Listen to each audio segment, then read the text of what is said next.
மனம் ஒருமுகப்பட்ட ஒருவனின் அடையாளம் என்ன? புத்தி விழிப்புற்றவனான அவன் எப்படி பேசுவான், எப்படி இருப்பான், எப்படி நடந்து கொள்வான்? அவர் 3 விஷயம் கேட்குறாரு. இந்த யோகம் கிடைச்சவன் எப்படி இருப்பான், எப்படி ஐடென்டிஃபை பண்ணுறது? இதுக்கு கிருஷ்ணா என்ன ஆன்சர் பண்ணுறாரு அடுத்ததில் பார்ப்போம். வணக்கம், நான் உங்களுடைய சரவணகுமார் ஐஆர்எஸ். அர்ஜுனன் கேட்ட கேள்விக்கு கிருஷ்ணா பல ஸ்லோகனில் இந்த ஆன்சரை சொல்கிறாரு. முதல்ல அவர் சொல்கிறது தன்னில் திருப்தி கொண்டவன் அப்படின்னு ஒரு வார்த்தையை பயன்படுத்துகிறார். அதாவது எப்போது ஒருவன் தன்னில் திருப்தி கொண்டு அதனால் மனத்தின் எல்லா ஆசைகளையும் விடுகிறானோ அப்போது அவன் புத்தியோகி என்று சொல்லப்படுகிறான். இதுதான் அவர் சொல்கிற அர்ஜுனன் கேட்ட கேள்விக்கு கிருஷ்ணா சொல்கிற முதல் பதில் இந்த புத்தியோகத்துக்கு அப்புறம். இதில் என்ன முக்கியமான அர்த்தம்னா, தன்னில் திருப்தி கொண்டு அப்படின்னா என்ன அர்த்தம்?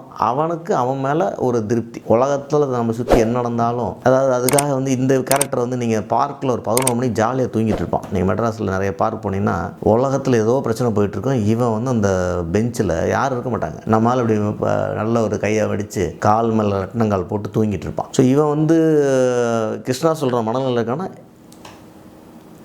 அப்படி இருக்கிற ஸ்டேஜுக்கு நம்ம படிக்கிறது பகவத்கீதை தேவையில்லை. டாஸ்மாகில் ஒரு குவார்ட்டர் போதும்.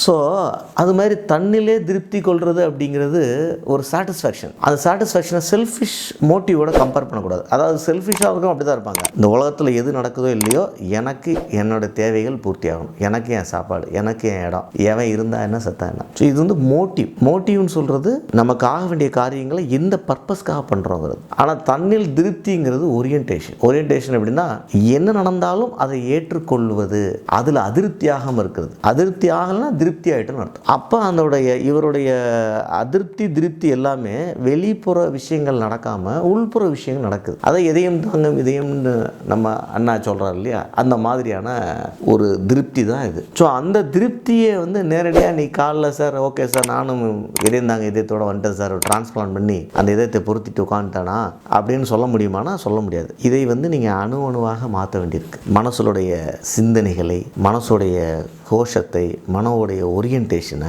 ஆக்ஷன்லேருந்து மாற்ற வேண்டியிருக்கு, திங்கிங் தாட்ஸ்லேருந்து மாற்ற வேண்டியிருக்கு. அப்படி மாற்றி அந்த ஸ்டேஜுக்கு போகணும் அப்படிங்கிறது தான் இந்த விஷயம். கிருஷ்ணா யாரையும் அடையாளம் காட்டலை. இந்த பார்த்தியா பீஷ்மர் எப்படி இருக்காரு, பீஷ்மர் மேரால் தான், துரோணர் எப்படி இருக்காரு பாரு, அவர் மேரால் தான் அப்படிலாம் சொல்ல. திருப்பி அவர் ஒரு கேரக்டரைசேஷனை தான் சொல்லிட்டு இருக்காரு, அப்ஸ்ட்ராக்டாக தான் சொல்கிறார் அந்த கேட்ட கேள்விக்கு பதில்.